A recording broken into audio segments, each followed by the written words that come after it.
Ouh, c'est un gros carton ça. Un gros carton plié. Ah. Des cannes à pêche, vous croyez? Je ne sais pas. Salut à tous, bienvenue dans l'antre. On se retrouve aujourd'hui pour un nouvel unboxing. Il s'agit même d'un unboxing surprise. J'ai aucune idée de ce qu'il y a dans ce carton. C'est un carton qui vient de Guns and Targets. C'est dans Lyon, tout au nord de Lyon, et plus exactement à Villeblevin. J'ai jamais entendu parler. Donc, merci à Guillaume de m'avoir envoyé ce colis. Il m'a dit, écoute, je t'envoie un truc dans un carton, je te dis pas ce que c'est, je suis sûr que ça va te plaire. C'est qualitatif, machin, tout ça. Ok, pourquoi pas. Et en découvrant le message de Guillaume, j'ai découvert qu'il y avait un autre message d'il y a un an. On avait commencé une conversation quand il a ouvert sa boutique, savoir comment on pourrait s'aider mutuellement. Voilà, je lui fais un peu de pub, il m'envoie du matos. Et puis, merci les notifications de Facebook. Son dernier message qui date d'il y a plus d'un an, et ben en fait je l'ai jamais lu, je l'ai jamais vu. Donc en fait ça fait un an qu'on pourrait vous proposer des trucs sympas, je suppose, avec Guillaume. Et on l'a pas fait. Voilà, merci Facebook. Voilà. Pour supprimer des posts avec des jouets, ça ils sont balèzes. Par contre, pour envoyer une notification quand tu reçois un message privé, c'est pas encore la technologie du 21e siècle. Hein. Mais qu'y a-t-il dans ce colis? Eh bien, à vrai dire, enfin, je vais être honnête avec vous, je n'en sais rien du tout. Alors, je suppose, vu la forme, qu'il y a une réplique, que c'est certainement une réplique longue, ou alors... Ouais, non. Que des fringues, je sais pas. Non, je pense pas. En tout cas, ça a plié, j'espère qu'il n'y a pas trop de casse à l'intérieur. On va voir tout de suite ce qu'il y a dedans, hein. Voilà, let's cut the crap. Voilà. Toujours un petit canif dans sa poche. Par où je vais ouvrir ça? Par là, ça semble le plus facile. J'espère qu'il y a des patchs. Vas-y quoi. Putain, pourtant j'ai fait un bac pro ouverture de colis, mais je suis un peu en galère. Je suis un peu fébrile parce que je vous dis, j'ai aucune idée de ce qu'il y a dans le colis. C'est comme ça que ça se fait. Ouais, c'est bon. C'est bon, c'est bon, c'est... Oh, des bulles.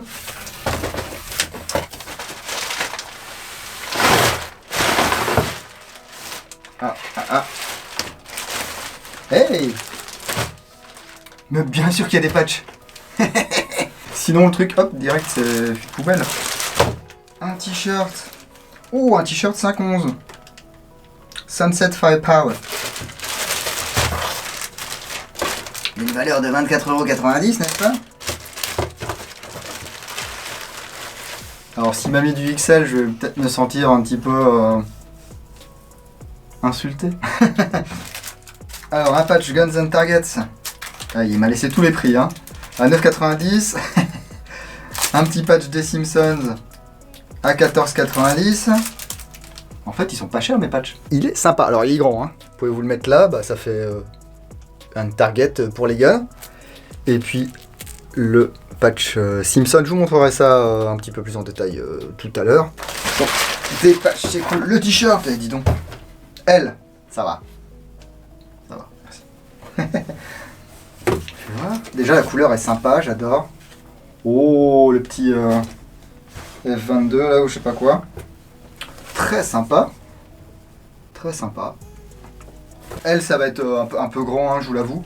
On verra franchement, parce que bon, des fois on se croit mince, hein, mais s'il faut ça va le faire. Je vais le mettre dans quelques instants. C'est sympa, ça fait longtemps que j'ai pas eu de nouveau t-shirt. De la bulle. J'ai vu ce que c'était. Enfin, j'ai vu la marque en tout cas. Et ben. Ok. Une réplique Poséidon, je pense. Enfin, je pense, c'est écrit sur le carton. Ah ouais.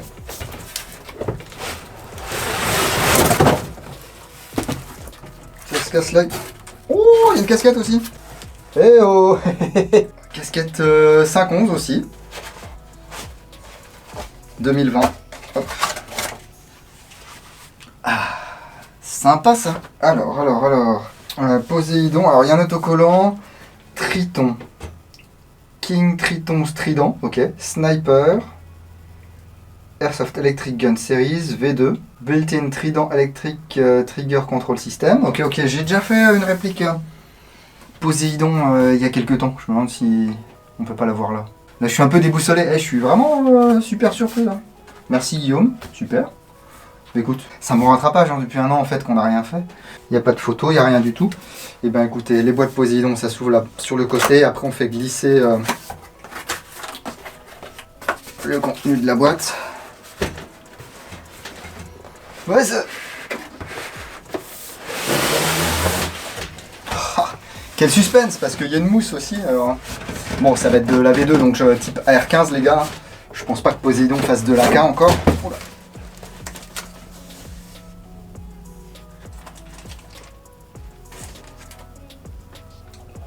C'est long ça.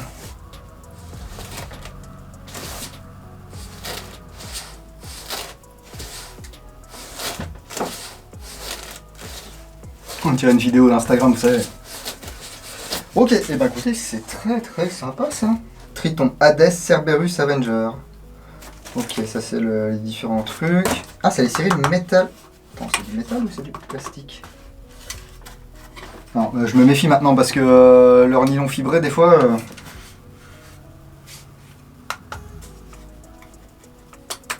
J'ai l'impression que c'est du métal, hein, celle-ci. Regardez, c'est sympa, hein. Vous voyez rien? Moi non plus. Et bah écoutez, j'avais pas prévu de faire une review. J'ai rien préparé. Je vais vous demander un petit instant, les gars. Many tic-tacs later.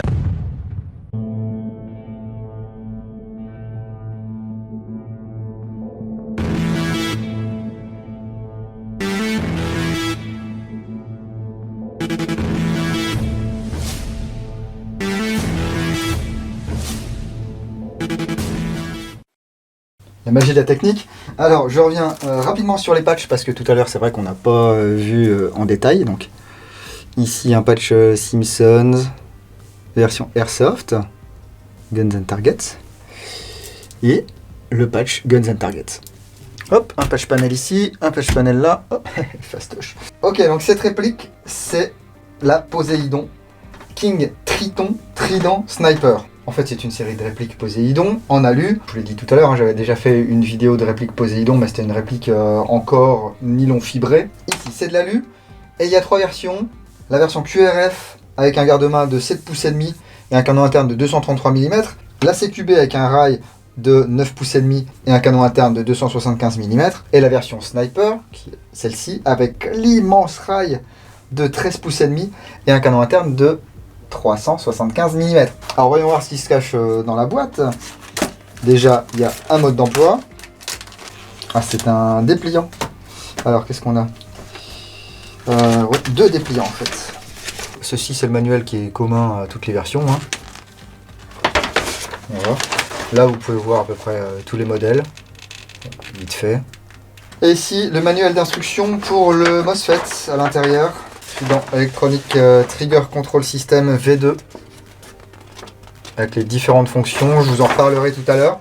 Donc c'est bien parce qu'il y a une partie anglais. Ensuite, une tige de nettoyage et de débourrage. Alors elle est fixée avec du scotch.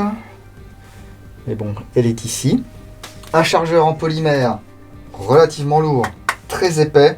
Et c'est un chargeur mid-cap. Alors on commence à être dans le haut du panier du mid-cap hein, parce qu'il peut contenir 180 billes. Après générique de fin, on regardera avec quel chargeur en ma possession cette réplique est compatible. Ensuite, il y a des petits bidules ici. Ben, on a hop là, une clé Allen avec un cache-flamme orange ou rouge hein, pour les pays qui imposent d'avoir un cache-flamme rouge. Un adaptateur DIN vers Tamiya Mini. Et ici, il vous file même la prise. Si jamais vous n'avez pas de batterie avec une connectique DIN, vous pouvez souder cette prise. Voilà. Alors, je m'étais dit, je vous ferai peut-être un petit tuto sur comment modifier une batterie, comment souder ce genre de connecteur. Mais en fait, la peur s'empare de moi quand je veux faire cette vidéo.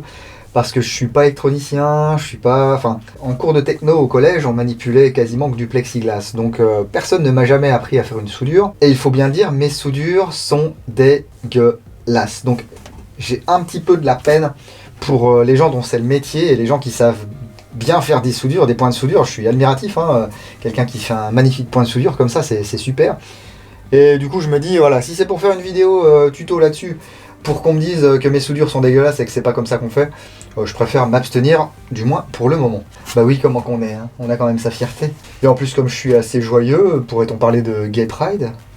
Alors, il y a des petits sachets de dessicants, on n'y touche pas, on n'avale pas les billes, rien du tout, on fait attention si on a des enfants. Et on va s'occuper de cette réplique. C'est intéressant comme design. Bon, on reste sur une base d'AR15, les gars, ils n'ont pas réinventé la poudre. Mais il y a des petits choix de design ici qui sont, ma foi, assez affriolants, même si vous n'êtes pas, comme moi, attiré par les AR15. Alors cette réplique chez Guns Target, elle est aux environs de 360 €. Je vous le disais en début de vidéo, la plupart des éléments sont en aluminium et en nylon fibré. Donc les receveurs en aluminium, le rail principal en alu, la crosse, la poignée pistolet en nylon fibré. Il y a peut-être aussi du Zamac, enfin bref, beaucoup de métal. Par contre, proportionnellement à sa longueur, cette réplique est relativement légère. Elle fait entre 785 et 870 mm. Par contre, sans le chargeur, elle ne pèse que 2,4 kg, donc c'est bien maniable. Le gros morceau ici, c'est vraiment la gearbox. On sent que ça pèse ici par rapport à l'avant. Mais bon, la prise en main est bien sympa. Je vous parlais de choix de design. On va faire un petit peu le tour des marquages de cette réplique. Alors on va commencer ici en haut par un numéro de série. Voilà, les marquages du garde-main, Triton Tactical M-Lock, 13 pouces et demi. Ici, Built-in Trident V2 Electric Trigger Control System. Le secteur de tir qui est ambidextre du coup. Enfin d'ailleurs la réplique est ambidextre, que ce soit au niveau du secteur de tir, du bolt catch ou du bouton d'éjection du chargeur. C'est sympa, hein. Peace, Punish, Destroy. Et franchement, le design est sympa, hein. Ici, on a même un petit morceau de carbone. C'est des malades. Là, on a le modèle de la réplique. For Airsoft Only. Le secteur de tir, bien sûr, hein. Hop, pas de pitié lorsque Poséidon frappe. Le trident ici. Sur le puits de chargeur, le logo Poséidon. Vous voyez, le puits de chargeur ajouré et tout, c'est sympa, hein. La palette ici, du mag release. La palette du bolt release. Oui, je sais, j'aime bien dire des mots en anglais, mais je sais pas ce que ça veut dire.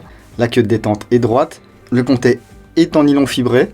Par contre, on peut le remplacer avec n'importe quel autre pontet compatible à R15. Donc ça, c'est cool, si celui-ci ne vous plaît pas. Vous voyez ici le puits de chargeur. Attrape anti-poussière ici. Je repars sur l'arrière de la réplique et sa crosse en nylon fibré. Avec ici une plaque de couche en caoutchouc. Le petit loquet ici. Hop, c'est une crosse 6 positions. Là, il n'y a pas d'attache sangle. Par contre, vous avez un emplacement QD ici de chaque côté. Voilà. Un emplacement QD de chaque côté ici de la crosse. Un emplacement QD ici de chaque côté. Et un emplacement QD ici de chaque côté du garde-main. Alors si j'enlève la crosse, ici je retrouve ma fameuse connectique en DIN. Ici on peut constater une légère courbure de la plaque de couche, hein. Mais une fois qu'on épaule, franchement, c'est pas vraiment gênant. C'est cool. Et alors le garde-main lisse, franchement, je commence vraiment à bien aimer le M-Lock. Parce que, bah voilà, c'est lisse, c'est léger. Ici, regardez, en plus, il est immense, hein, il fait 13 pouces et demi. C'est un garde-main octogonal. Et les garde-mains préférés des rappeurs. Je l'ai déjà fait cette blague, je crois, hein, dans une autre vidéo. Et il y a vraiment beaucoup d'emplacements M-Lock.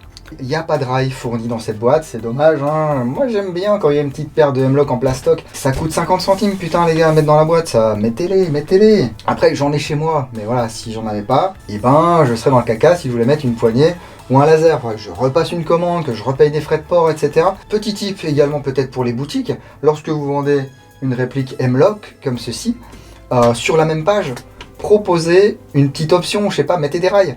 Si vous arrivez à trouver des rails vraiment pas chers, allez, on va dire pour, je vous dis une bêtise, hein, pour 5 €, vous avez 2 ou 3 rails M-Lock, et le client est libre de prendre ça ou pas en option, il l'a directement, il n'est pas obligé de redébourser des fois 9,90 € en Colissimo par exemple, hein. Le cache-flamme ici, c'est un cache-flamme en 3 parties, enfin divisé en 3. Ce sont des cache-flammes, ça qui résonne beaucoup lorsqu'on joue en GBBR. Les organes de visée sont également en métal. Ce sont des flip-up. On a une hausse ici, avec un pip side qui est fixe, mais on peut régler la dérive grâce à cette molette. Le guidon, voilà, qu'on peut régler en hauteur. Le petit rappel ici, Poséidon, c'est sympa. Bon, la visée, franchement, vous êtes large. Hein. Vous allez pouvoir voir ce que vous tirez. Le levier d'arbement ici. On tire pour découvrir la molette du hop-up. Voilà, c'est un hop-up rotatif. Et là, soit j'appuie sur cette palette ici, soit j'appuie sur la palette classique.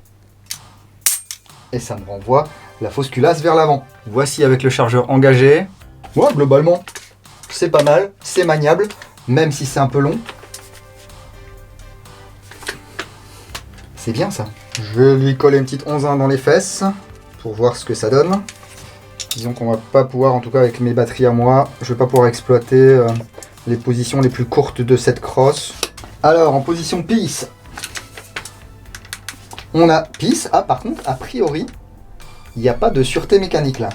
C'est vraiment une sûreté électronique. En position punish.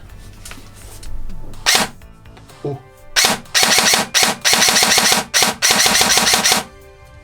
Ça claque, hein, la vache. Et effectivement, le cache-flamme résonne. En version destroy.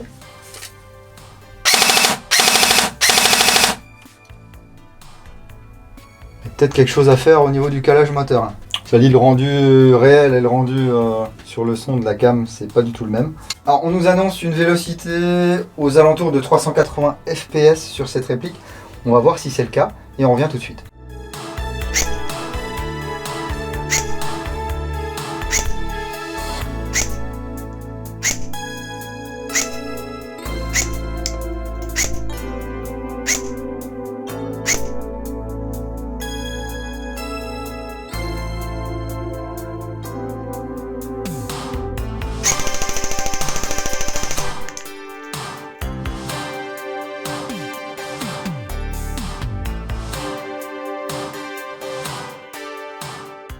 Bon, une chose est sûre, c'est qu'ils n'ont pas appelé Sniper pour rien, celle-là, on est loin des 380 fps. Je ne sais pas s'il y a un changement de ressort rapide, on regardera ça tout à l'heure.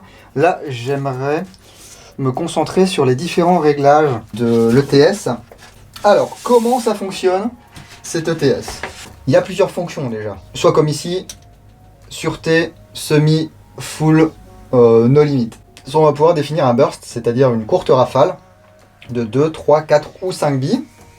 On va également pouvoir définir ce qu'on appelle le binary trigger. Ça tire une fois quand on appuie sur la queue de détente, ça tire une fois lorsqu'on relâche. Et on va également pouvoir régler la sensibilité de la queue de détente sur 3 positions différentes. Alors mettez le sélecteur en safe et maintenez pour 3 secondes.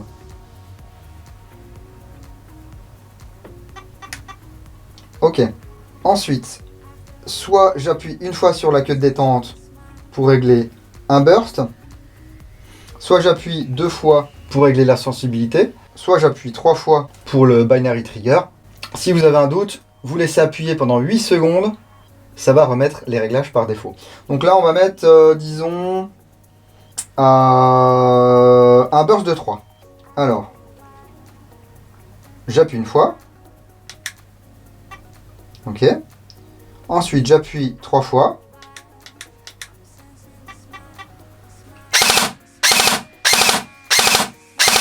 Il n'y a pas besoin de laisser appuyer, une seule impulsion, ça va tirer les 3 billes. Maintenant, on va tester les différentes sensibilités de queue de détente. On se remet en safe. 3 secondes. J'appuie 2 fois. Alors ici, si j'appuie une fois. Ok, je suis en niveau 1.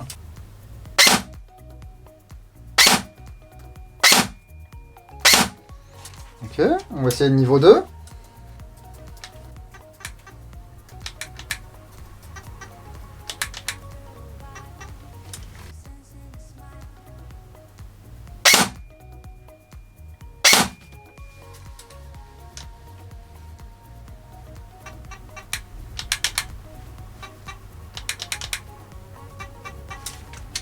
C'est fastoche en fait, hein, une fois qu'on l'a fait 2 fois.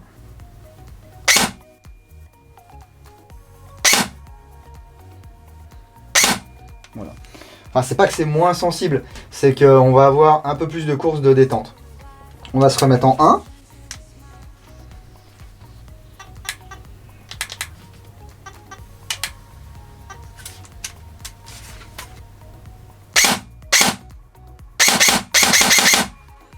Ok. Alors, le binary. On laisse appuyer 3 secondes. On appuie 3 fois.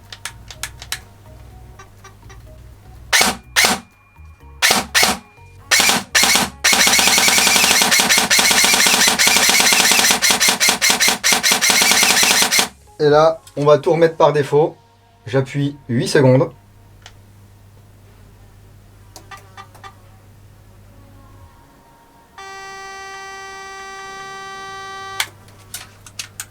Je suis bien en semi. Full auto. Et bien entendu, l'électronique embarquée protège également le circuit en cas de surtension, de sous-tension, etc. Alors, voyons voir maintenant s'il y a un changement de ressort rapide. Je ne sais pas si c'est mentionné, j'ai pas l'impression. On va regarder. Parce que, bon, je vais pas critiquer pour critiquer, mais ce serait quand même dommage qu'en 2021, Poséidon nous propose une réplique qui présente bien, qui a de l'électronique embarquée, mais qui tire trop fort et qu'il faut démonter entièrement si on veut changer le ressort. Alors ici on dirait que c'est du BTR.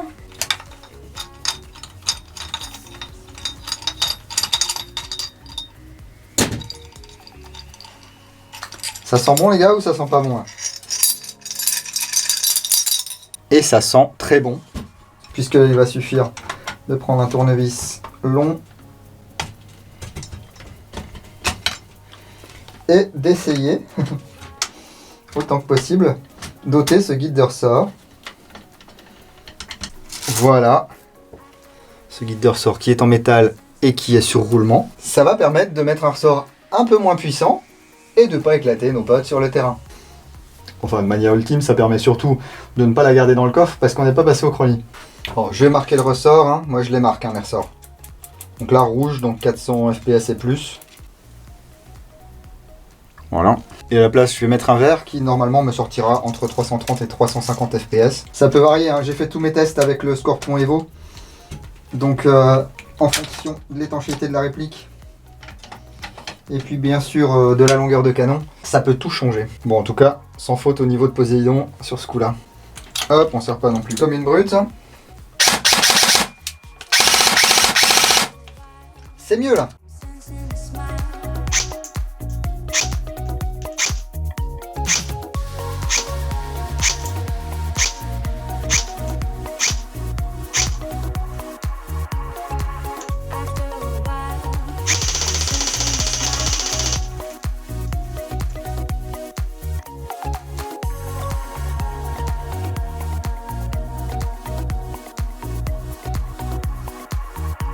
Il y a un truc à 199, c'est une bille qui a rebondi et qui est revenue dans le tube. Bon bah je suis pas mécontent de la calibration de mes ressorts, du coup c'est pas mal, comme quoi je fais pas que de la merde. Eh bien écoutez, c'est pas mal ça, hein. Bon, certes c'est 360 balles, mais c'est 360 balles pour une réplique avec pas mal d'alu, un garde-main de 13 pouces et demi, une finition assez sympa, un design assez sympa. J'aime beaucoup le petit insert carbone. Franchement, c'est la petite touche qu'on voit pas forcément. C'est également une réplique qui conviendra au droitier comme au gaucher. C'est toujours sympa d'avoir un jouet ambidextre. Les deux seuls points négatifs là qui me viennent à l'esprit, c'est l'absence d'interface ici entre le M-Lock et le Picatinny. Et puis le fait que ça sorte directement à 430 fps en sortie de boîte. Mais ça, prévoyez acheter un petit M90 en secours au cas où. Et puis ça va aller comme sur des roulettes. En tout cas, encore merci à Guillaume de Guns & Targets pour m'avoir envoyé ce petit colis surprise là. Franchement, c'est très sympa. J'ai pas spécialement prévu de faire une review de ce King Triton Trident Poséidon. Je vous le rappelle, c'est la version Sniper. Il existe également la QRF et la CQB. De toute façon, je vous mets le lien vers Guns & Targets dans la description de la vidéo. Et puis j'espère qu'on fera encore d'autres trucs dans le futur. N'hésitez pas à vous exprimer dans les commentaires de la vidéo. Dites-moi si cette réplique vous inspire. Est-ce que vous l'avez achetée? Est-ce que vous vous en servez? Est-ce qu'elle fonctionne bien? Est-ce qu'elle fonctionne pas bien? Est-ce que ce genre de design vous plaît? Eh bien, exprimez-vous. N'hésitez pas aussi à lâcher un gros like. Et pour Guillaume et pour moi, abonnez-vous, activez les notifications. Ça vous permet de louper le moins de choses possible sur YouTube. Mais si vous ne voulez vraiment rien louper, vous pouvez me rejoindre sur Facebook, sur Instagram, sur Twitch et bien sûr sur www.l'entredingo.com où on se retrouvera très bientôt avec les tests de tir et la review complète de cette réplique. N'hésitez pas à checker aussi tous les liens qu'il y a dans la description de la vidéo, que ce soit les liens affiliés, les liens vers le blog, vers mes ventes, etc. Faites-vous plaisir les gars. Continuez à prendre soin de vous. Si vous allez sur le terrain le week-end prochain, n'oubliez pas, jouez sérieusement mais sans vous prendre au sérieux. Et moi je vous dis à bientôt dans l'entre du dingo. Bise.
J'ai ici à peu près 8 chargeurs différents.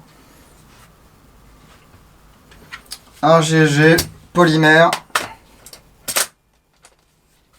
Ça rentre. Ça file. Un chargeur Battle Axe. Ça rentre. Ça file. Un chargeur Modify, ça rentre, ça file. Un chargeur, c'est quoi ça? D-Day ATM, ça rentre, ça file. Un chargeur Airsoft Systems, ça rentre, ça file. Un chargeur Amoeba.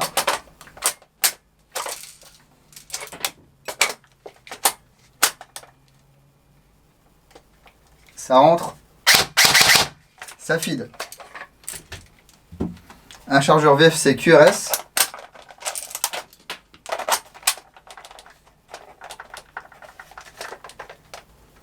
Non, ça rentre pas. Et un chargeur OPS. Ça rentre.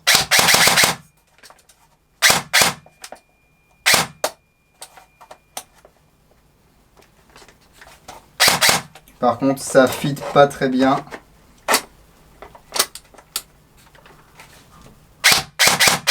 Non, ça fit pas. La première part, mais les autres partent pas. Donc ça reste compatible avec beaucoup de chargeurs du marché, mais soyez prudents quand même.